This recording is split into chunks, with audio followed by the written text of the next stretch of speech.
Ayan, shout out everyone. Thank you so much sa ating welcome back again sa ating cooking.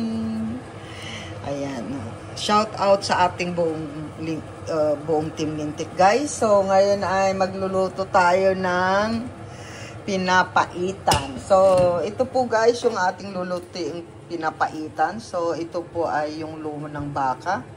So ang ating mga ricado ay sibuyas, garlic and ginger. Ayan guys.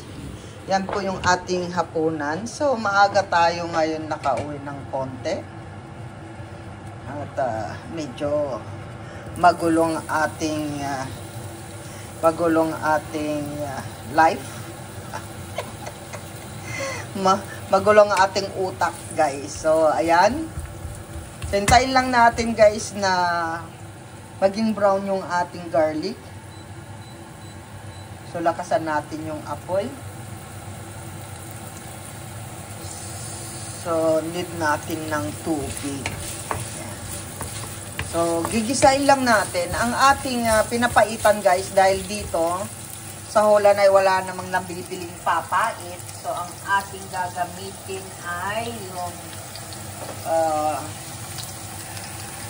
ito guys, yung Mamasitas pinapaitan. Nakasashay po siya. So, yan lang po yung gagamitin natin. Ang pinapaitan naman kasi guys sa aming mga Ilocano ay yung pispus, kung tawagin naming mga Ilocano. Usually, yun po yung talagang ginagamit naming para sa pinapaitan.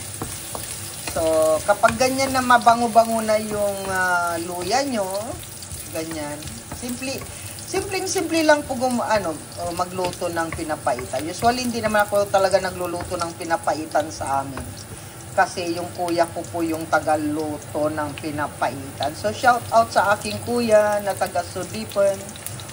Plus Sudipan yan. Yung family ng aking hipag na si Victoria Kapkatan. Sa family Kapkatan, guys, shout out dyan sa Sudipan, La Union. Plus Sudipan, La Union. Ayan. So, yung kuya ko po ay doon na po nakatira. So, shout out ko yung manong ko. Kasi siya po yung nagluluto talaga ng pinapaitan para sa amin.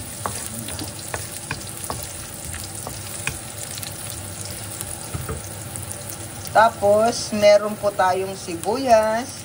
At meron din po tayong sibuyas na dahon. Ayan. Marami tayong sibuyas sa pinapaitan. Kasi marami akong sibuyas eh. Isang sako po yung sibuyas ko. Kaya wag po tayo magtipid ng sibuyas. Tsaka gusto ko maraming sibuyas sa buhay ko. Nuulam ko nga yung sibuyas guys eh. Sinasawsaw ko sa bagoong. So, yan. Sanay po tayo sa mga ganong ulam. So, pagka ganyan na siya, naghiwalay na yung sibuyas. Yan. Nagiging, makislap na siya. Lagyan na natin yung buhay sili natin. So, ayan guys. Pahinaan natin yung apoy. At saka pagka ganyan na siya, wait lang. So, ayan. Pagka nagisa na natin siya, ayan, naging brown na lahat yan. Pag nagisa na siya, at nangamoy sili na siya, lagyan na natin siya ng water. Ayan. Kasi ang pinapaitan, may sabaw talagang pinapaitan sa amin. Ayan. Depende kung gaano kadami yung nyo. Kasi nga ito lang po yung meat ko. Mga 300 grams lang siguro yan. So, ganyan. Palabasin natin yung aroma ng luya, guys. At saka yung bawang, tsaka yung sili. Tapos, maglalagay na po tayo ng panpalasa natin dyan. So, kung ayan, maglalagay ako ng kunting Kasi yung iba kasi, guys, ayaw nilang mag-betchin. Ako, siguro nagisnan ko na yung food namin laging may betchin. Yung mga healthy, healthy conscious dyan, Huwag kayo maglagay. Kasi ako, kung ano yung nilalagay ko, doon ako masaya eh. Tapos maglagay tayo ng patis. Yan.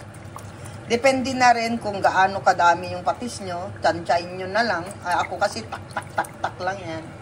So, kung matabang yan, pwedeng dagdagan. So, yan guys. Pakuluan natin yan hanggang sa kumulo ng kumulo.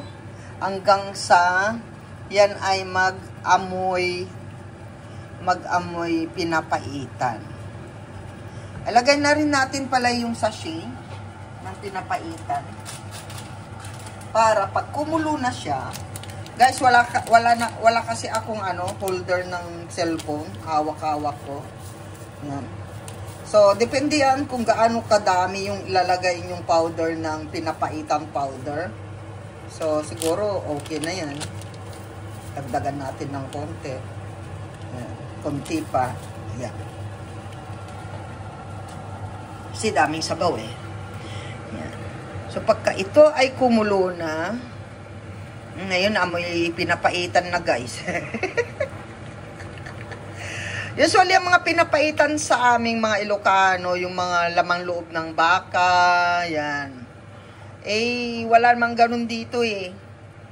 Kaya yung roast beef yung gamit ko, roast beef. Yung lumo niya pala, lumo ng baka. So, tikman na natin kung tama ba yung salt niya, yung alat niya, yan. Ayan, okay na ang lasa. Pinapaitan na siya guys, wala pa yung meat. Kaya pagka kumulo na yan guys, hintayin natin hanggang kumulo. Pag kulong-kulo, kailangan kulong-kulo guys. Kasi pagka, sa Ilocano pa, pagkapisok, dapat patayin na. Para yung meat, hindi siya makunat. So, ayan guys, balik tayo maya-maya. So, ayan guys, kulong-kulo na. Ayan. Grabe, kulong-kulo.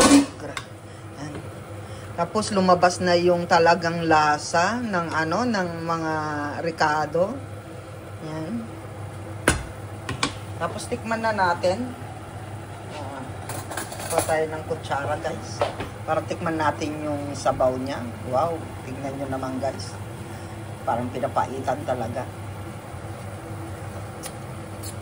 Sarap. Ngayon pagka ganyan kulong na siya. Naglagay na rin pala ako ng onion leaves guys. Nilagay ko na. Ganito lang yung hiwa ko. Kasi gusto ko buo yung mga dahon ng sibuyas pag kinakain ko siya. Ayan, mayroon pa akong candle doon. So, pagka ganyang kulong-kulo na siya, pwede na natin ilagay yung beef.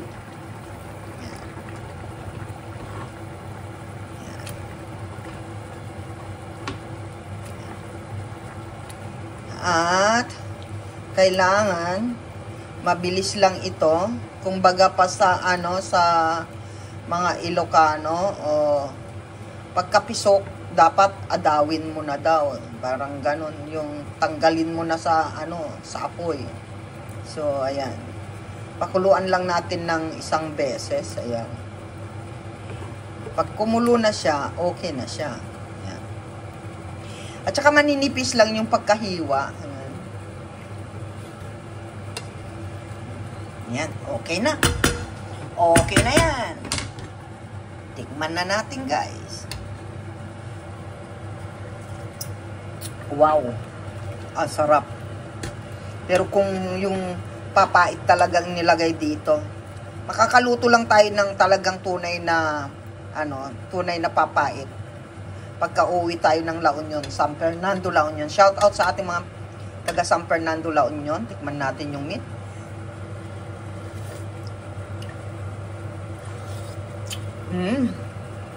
Yan, okay na. Patayin ko na. Ayan guys. Luto ng ating dinner. Ayan. Usually ang pinapaitan sa amin, almusal. Dito, hapunan ko. Yan. Kasi hindi naman ako makain ng almusal. Hindi na ako makain ng lunch. Kasi dito sa Netherlands, puro, yun lang, tinapay. Gusto nyo, kainin tinapay. So, ayan na po yung ating pinapaitan sa Netherlands. Ayan. So, ayan, guys, shout out everyone. Siyempre, gusto ko i-shout out ang ating mga super chatters, sa ating mga member, sa ating mga sponsor, guys. Thank you so much sa ating buong Team Lintik. Shout out sa ating mga followers, sa ating mga bisita gabi-gabi. Thank you so much sa ating mga taga-Biringan Kalmapicon, si Surf B Official, thank you. Basta buong Team Lintik. Siyempre kay Tatay Jack Perch, Team ICC, Team Lintik ICC, Tatay Jack Perch, Ate Trixie at Ate Lily Ragasa, shout out sa inyo. Ayan. And shout out kay Ate Esther. Ayan, Ate Esther, shout out sa iyo, be strong. Ayan, condolence sa iyo. Love you all, guys. Thank you. See you next recipe.